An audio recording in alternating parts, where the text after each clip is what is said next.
ugusiga nguruti imusozi numara gupfa mbese abantu bazajya bavuga ngo aramaze arapfa cyangwa bazajya bavuga ngo nukuri tubuze umugabo tekereza ntarukiriho saba Imana iherezo ryiza.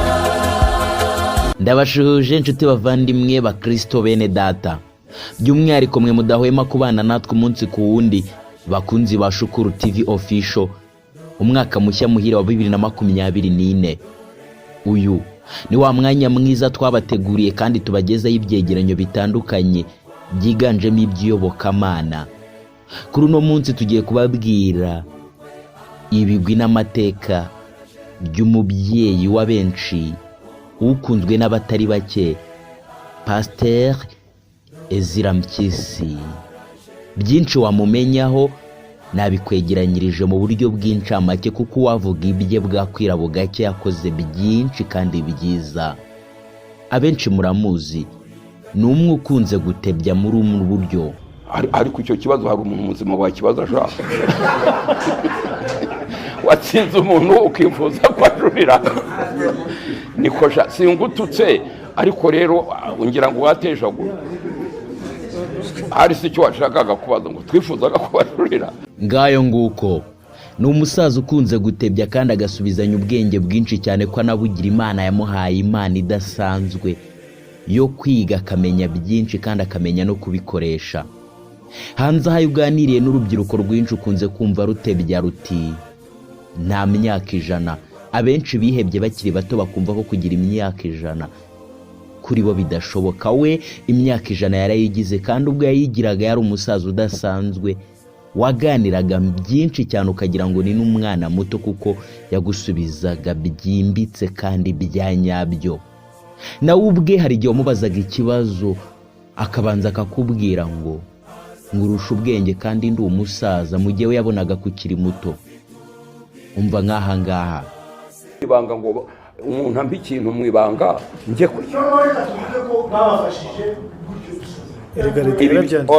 iyi nzu ni yande aho wicaye aho twicaye n'ahandi dore imfashanyo yande umva se dore imfashanyo yande turi mu nzu cyumba kiberamo inama cya minisiteri yande ya minisiteri ya leta. Ndakurusha ubwenge ndi umusaza. Iyi ni ya siporo share kwa bato bubo mwabaye ni ya leta na siporo iyo ni ya leta. Kubwiza ukuri sinkubeshya kandi sinsanzwe nkubeshya, ahubwo nzi ko nemeranywa nawe 100% ko yari umwe mu bagabo bazi kuganira neza, bakundaga kuganira batebya, wakundaga kuganira yigisha, wakundaga kuganira atanga impanuro. Mu biganiro byinshi bye wumvise nzi neza ko hari byinshi wamwungukiyeho. Numwe mu bagabo batangaga ibiganiro abantu benshi bakumva batareka kubyumva bakagenda bahora babisubiramo kugira ngo ubyumve neza.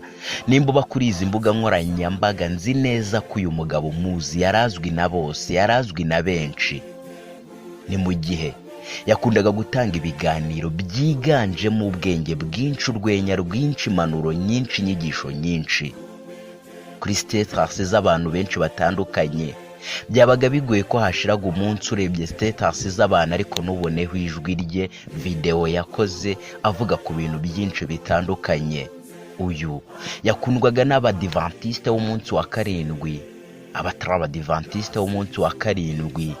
Yakundwaga na benshi, byose tubitindaho, ahubwo twibanze kuri ibi. Ntabwo twabagezaho icyegeranyo kigufi cy'ubuzima bwe bwamuranze kandi aricyo cyatuzinduye, ahubwo nimunkundire mbahe ikaze maze nanzike no kuri byinshi byaranze ubuzima bwe. Nge wabiguteguriye kandi ugiye kubikugezaho nitwa Tuyisabe Nereso. Naguteguriye bike muri byinshi dore ko mvuze ibye byose bwakwira bugacya ndetse bikarenga n'iminsi ubwe yamaze akora ibigwi bye. Nkundira tubivunagure, muhaye ikaze. Ibyo wamenya kuri Pr Ezra Mbyisi nuko yabonye izuba mu 1922 hari ku ngoma y'umwami Yuhi Musinga hari ku bukoroni bw'Ububiligi, cyane ko nabwo buri mu bihugu byakoroneje u Rwanda. Yariboneye ku musozi wa Gishike, ni hafi y'Inyanza ahahoze umurwa mukuru w'u Rwanda. Gishike yatwarwaga n'igikomangoma Gahondogo, mu gihe Inyanza ho hatwarwaga na Kayondo. Ezra Mbyisi yabatijwe mu itorero ry'Abadiventisite w'umunsi wa karindwi mu 1934. Abatirizwa igitwe. Ezra Mbyisi yashatse umufasha cyangwa se yarushinze mu 1944. Yashyingiwe na pasteur witwaga Rwandemera Natanayeli. Mbyisi yahawe ubupasiteri mu 1951. Mu 1959 ubwo u Rwanda rwahuraga n'ibizazane, Pr Ezra Mbyisi yoherejwe mu gihugu cya Zimbabwe kwiga, mu gihe abandi bo bahungaga. Gusa nawe avuga ko yoherejweyo mu rwego rwo kumwikiza. Mbyisi yabyaye abana 10, akagira abuzukuru ndetse n'abuzukuruza bamukomoka urukiryi, ndetse abamukomokaho bose yabahaye izina rya Mbyisi kugira ngo aho yakoze ibyiza nibahagera nabo bazakirwe neza, mu gihe nawe ngo yaharaniye kudakora ibibi kugira ngo bitazagira ingaruka mbi ku bana be. Mbyisi yakoze imirimo myinshi kandi myiza, dore aho yayikoreye n'imyaka yayikozemo. Mu 1953 yoherejwe gukorera umurimo muri misiyoni ya Kongo Mbiligi, ahamara umwaka umwe, maze mu 1954 agaruka gukorera igitwe. Mu 1959 ajya kwiga no gukorera muri Zimbabwe. Mu 1964 yoherejwe kwigisha mu gihugu cy'i Burundi, naho ahakorera umwaka umwe wonyine.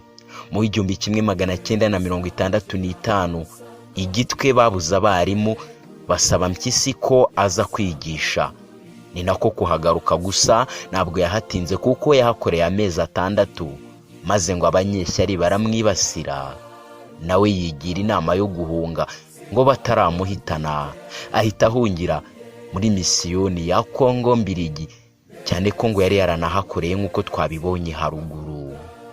Mbyisi mu buhunzi bwe ntabwo yagiye ngo agereka akaguru ku kandi, ahubwo yakomeje umurimo. Mu buhunzi bwe yakomeje umurimo, dore ko yavuye muri Kongo akajya gukorera muri Tanzania, akava muri Tanzania akajya gukorera muri Kenya, aho yamaze imyaka 5 akagaruka Arusha muri Tanzania n'ubundi. Aha yakoreraga, yashingaga amashuri ndetse akanakora umurimo w'Imana, iyobokamana nko kubwiriza, gushyingira, kubatiza no kwigisha. Mbyisi asanga abanyarwanda bo hambere barayobotse amadini, kuko ahageze abakatolika bwa mbere ngo niho hari abakatolika benshi, mu gihe ahageze abadivantisite w'umunsi wa karindwi muri icyo gihe bitaga abahirika ariho n'ubundi hari benshi cyane, n'andi madini byagiye bibuko nguko. Mbyisi yahungutse mu 1995 ahungukanye n'inkotanyi. Kuwa 27 Mutarama umwaka wa 2024 ku isabato ya 4 yo mu mwaka wa 2024 yahariwe icyiciro cya mifemu cy'abari n'abategarugori, nibwo hamenyekanye inkuru mbi ko Pr Ezra Mbyisi asinziriye. Yasinziriye afite imyaka 102. Shukuru TV official twihanganishije abo mu muryango we n'abanyarwanda bose muri rusange, ndetse n'abizera b'itorero ry'Abadiventisite w'umunsi wa karindwi muri rusange. Urupfu hari igihe ruzavaho, abo twabuze twongere tubabone, ubutazongera kubabura ukundi. Twe abazima tuzi ko tuzapfa, ariko abapfuye ntacyo bazi. Duharanire kuzagira iherezo ryiza, maze nituruhuka imiruho n'imihati, imirimo yacu izaduherekeze. Nibyo twakwifuriza mwe mwese mwari mukurikiye ubuzima bugufi bwaranze Pr Ezra Mbyisi. Muzaharanire kugera ikirenge muke, muzaharanire kuzaba intangarugero, muzasiga inkuru nziza imusozi. Nibyo twabifuriza nshuti bavandimwe bakunzi ba Shukuru TV official. Nge mwari muri kumwe, nitwa Tuyisabe Nereso kubwa Shukuru TV official. Arukiriho usaba Imana iherezo